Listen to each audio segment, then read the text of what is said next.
When it comes to gacha game stories, I always advocate for the writers to use show-don't-tell principles to avoid boring yapping scenes.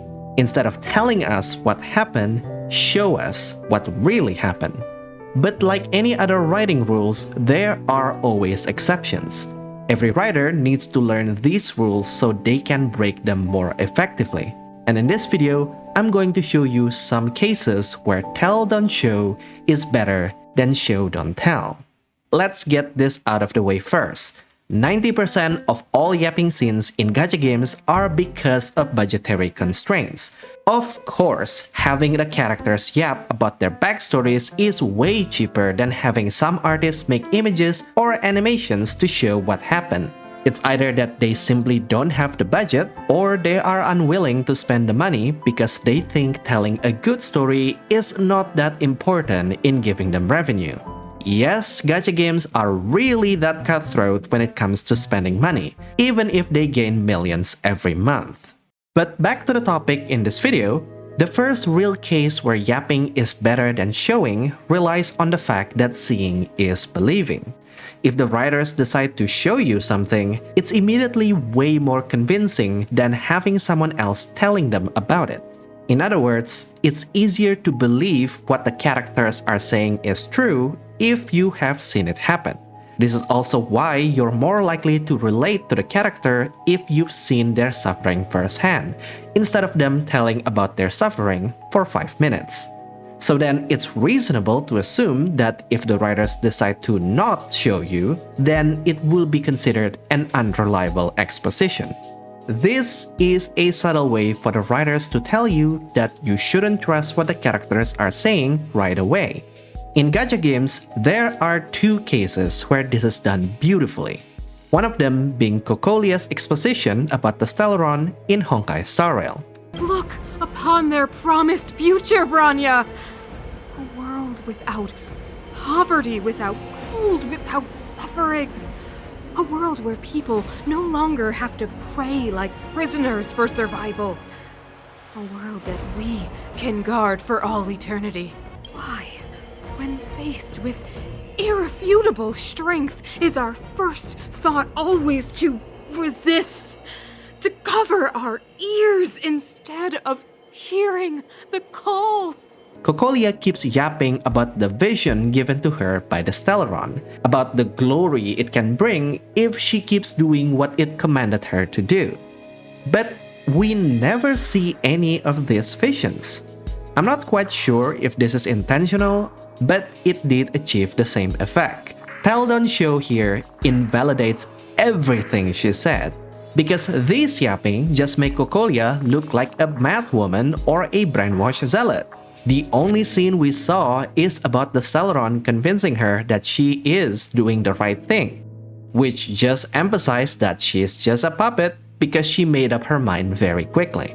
Had the writers decide to show this vision to us, maybe in this scene with Bronya, there is probably a way for us to believe that she may have a point. Perhaps Stellaron could help Belobog.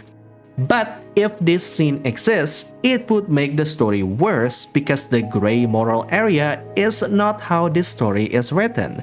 In this story, the Stellaron is just plain evil, and adding this scene will make the story much more muddled and complicated. Another great way to do this unreliable exposition is through any investigation minigame. Having the suspects tell you their alibi without hard confirmation is the whole point of being a detective.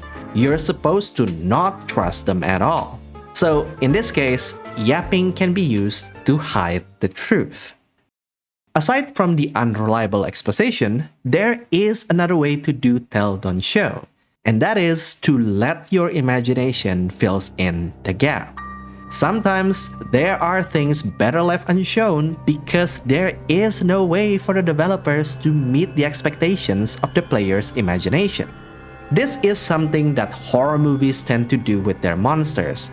For most of the movie, the terror is unseen and the reveal of the monster is always gonna be disappointing. Because there is no way for the monster on the screen can be more terrifying than the monster you draw in your head. In gacha games, this is best done by Zenless Zone Zero's Hollow Zero recordings. If I end up turning into an ethereal, you have to put a bullet in my head. And then when you have to shoot me, just aim behind me. And I'm sure you won't miss. Partner, it's not that I don't want to. My hand seems to have crystallized already. And I'm not sure what it's gonna end up looking like. If I turn into an ethereal first, just put me out of my misery. Turning into an ethereal sounds gross. I don't want to dribble and wander around going, ugh, ugh.